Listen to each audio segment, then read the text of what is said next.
a huge difference, right? A boundary doesn't require your toddler to listen because a boundary isn't based on them, it's based on you. And if they're not listening, they're not following the boundary, then something needs to shift with how you are upholding it. But parents get really frustrated with this because they feel like my toddler's not listening to me, they're not listening to the boundary.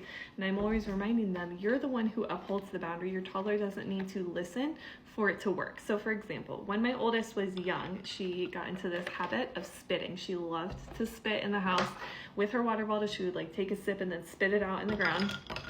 And so I had to set boundaries around that, right? So me standing there and saying, hey, don't spit, stop spitting or you're gonna get in trouble. If you spit again one more time, you're going to timeout. That's not a boundary, right? A boundary was either A, me going over and taking the water bottle away from her, putting it away so she didn't have water to spit, or B, me picking her up and either moving her outside or to the bathtub where she could safely practice that, test that boundary, right? So that's the shift. Neither of those things require her compliance, require her to listen. It's something that I'm doing and I'm upholding.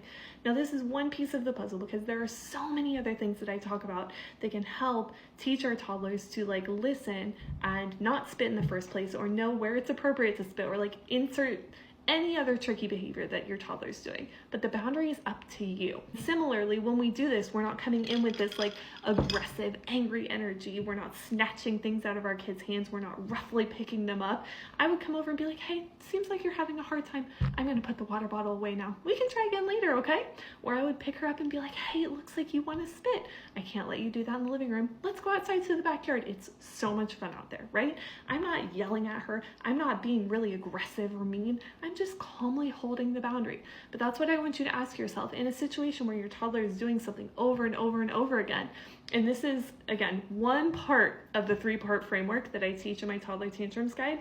If you actually want to like stop these tricky behaviors long term, boundaries are important, but it's not the whole picture, right?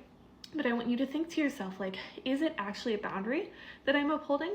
Or am I still waiting for my toddler to comply, to listen, to do something which they are generally developmentally not capable of?